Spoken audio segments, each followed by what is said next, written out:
You know what's sad about the video game industry of today? It's that nobody seems to want to take risks anymore. Companies just stick to the same old franchises year in, year out. And I'm not even talking about the most notable ones like Call of Duty, Assassin's Creed, and the countless amounts of EA Sports releases. Mega Man for a while had disappeared off the face of the earth. It took Sony's endorsement and a kickstart for Shenmue to rise from the grave of Sega's treasure trove of long-lost franchises. And does anybody even know what Rare's doing nowadays? Is it any wonder that the games that I've got the most enjoyment out of this past year are from indie developers who not only replicate but expand on what made gaming so rewarding from days gone by? One would think with the back catalogue of some of the world's most famous video game franchises that Nintendo wouldn't fall victim to the same fate. That's not the case. In fact, I think they're one of the worst for it. I mean, if they're not releasing 2 new Super Mario Bros. Games in 1 year, they're relying on Zelda, Pokemon, and maybe the odd Kirby game to fill the void between releases. Sure, some franchises can have a lucky break. I'm eagerly awaiting the release of Star Fox Zero, and newer intellectual properties like Splatoon and Xenoblade reassures me that Nintendo can still come up with fresh and interesting concepts when they put their mind to it. And hey, I have no problem with annual releases. Despite what I may think about them, objectively the Call of Duty series is pretty much polished to near perfection. And the same goes for new Super Mario Bros. The only time when yearly releases are a problem is when it drastically affects the game's overall quality, and I certainly saw a lot of that in this past year.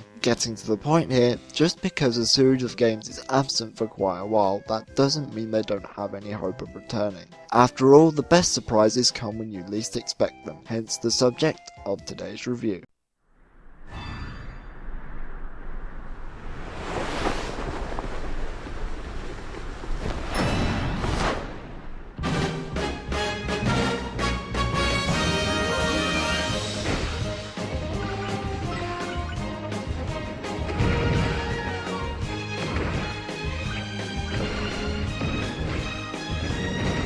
Some of you may be scratching your heads and wondering why exactly I'm talking about a random game about an angel who slays underworld monsters. Well, that's because this character, Pit, has already been in the game before. Kid Icarus for the NES, often referred to as the sister game to Metroid. This title, while not as popular as Metroid, would later come to have a cult following. Fast forward to E3 of 2006 where Super Smash Bros. Brawl is announced. The gang's all here, you have Meta Knight, Wario, and even Konami's Solid Snake. And then there's that guy.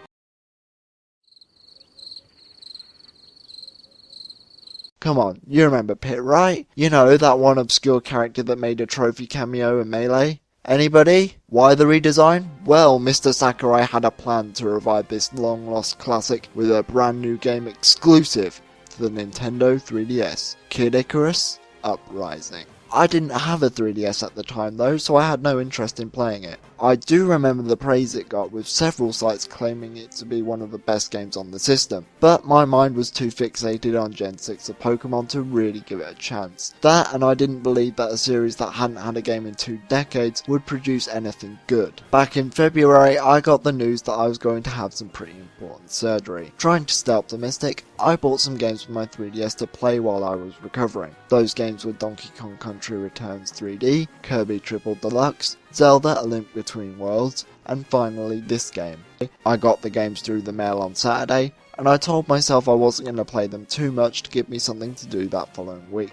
I popped this game in to see what all the hubbub was about, and I played through a good 70% of the main campaign. Even then, I had to forcefully drag myself away from the game. That's when a question popped into my head. Just what is it about this game that kept me coming back for more? Well, I'm going to answer that question now, but before I do, let's talk about the story. Yes, despite the fact that this was made by Nintendo, this game actually has one of those. Medusa, the villain from the first game, has returned from a 25-year-long hiatus, so the goddess of light Palutena sends Pit to take her out once more. Oh, and that whole thing about them being gone for 25 years? Yeah, they actually acknowledge it in the game itself. However, things are not as they seem, as the game ends abruptly not even 10 chapters in. And you're left wondering, is that it? Well, actually no. The true antagonist is revealed by literally tearing away the credit sequence. This is Hades, and you're going to learn to love and despise him all at the same time. Essentially, he resurrected Medusa and her army of underworld soldiers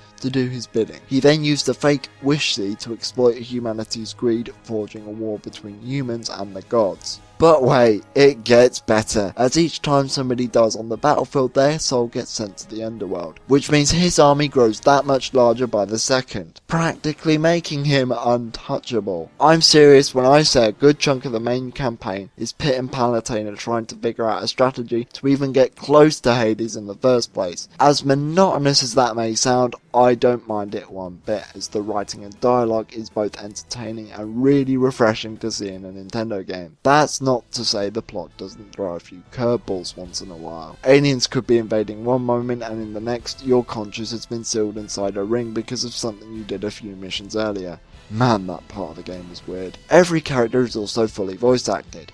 Gone are the days of the infamous CDI games. These are professional voice actors at work. Special mention goes to Hades, who has to be one of my top 3 favourite antagonists in any video game. He steals the show whenever he's on screen, and while he may troll you all the way through the latter half of the game, you'll be grinning ear to ear from his quirky quips that you'll be looking forward to his next appearance. The game's story has a good mix of fun and light-hearted elements while also knowing when to crank up the drama. It's fully aware that it's a video game containing several esoteric jokes and nods that fans of Nintendo will more than likely get a kick out of. But the story and characters alone wouldn't mean anything if the game itself wasn't fun to play. So how is it? Well, before we go any further, I'd like to mention that this game actually came with a stand that makes it easier to play. Thing is, I bought my copy of the game used, so I didn't get one. Though I found the game's controls to be pretty comfortable regardless. There are 2 styles of gameplay, classic on-the-rails shoot-'em-up action and run-and-gun grounded missions. The air battles are very similar to that of Star Fox. In fact, at one point in development, it was a Star Fox game. It's fast-paced, blood-pumping action at its finest. Only this time you can actually move your crosshair by sliding the stylus across the touchscreen,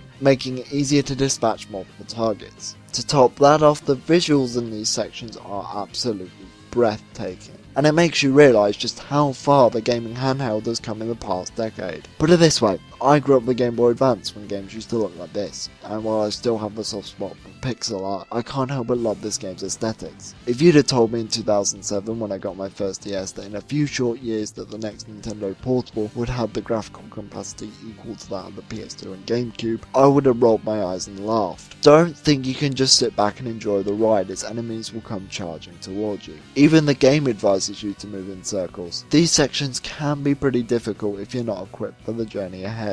You do have a couple of screen nukes, health pickups as well as frequent checkpoints, so you should never come to a standstill progression wise. But if that is the case, you can always adjust the difficulty slider before every mission from 0 to 9, much in the same vein of Super Smash Bros. 4. I want more settings like this in video games. It allows players to create an experience that's molded specifically for them, so they don't have to worry about not being able to progress through a game because of a sudden difficulty spike. However, you are encouraged to play on higher difficulties with special rooms that you can't get to otherwise. What's also similar to Smash Bros. Is the challenge board, whereby completing small side quests, you're rewarded with extras like enemy models and more powerful weapons. Before you start your selected mission, you have a choice to head to the armory, where you can equip and practice any of the weapons you've found throughout the levels or bought in the shop. They can range from your typical bow and arrow to a hard-hitting club. Each one has their own set of strengths and weaknesses, so again, you have the opportunity to find a weapon that fits your criteria. You can also combine 2 weapons to make a more powerful one in return. I mean, seriously, there are a lot of weapons in this game, so you're really spoiled for choice. You also have special power-ups that can activate at will, like health recovery or giving your attacks poisonous properties. All of this will be a godsend in ground-based combat. Here's where the controls might be a bit of a handful for some players. Allow me to explain. You move with the circle pad and you dash by double tapping in one direction. By shooting in conjunction with dashing, you'll fire a more powerful shot. Where people seem to take issue with these controls is the fact that you have to slide the stylus across the touchscreen if you want to turn around, since you have to hold the stylus pen as well as the 3DS itself. Or not, you could just use your finger like I do. That aside though, I love these controls, as one problem that I've always had with other third person shooters is the fact that sometimes I'm not able to move the camera or my character fast enough to deal with an enemy that's behind me. Here however, that's a complete non-issue, as if somebody's trying to take me out from the back, I can quickly turn the camera and perform a dash shot to take them out without breaking a sweat. It keeps the fluidity of the battle intact while also making the game extremely addictive and fun. And if you prefer to get more up close and personal, you can always melee your enemies, which is immensely satisfying.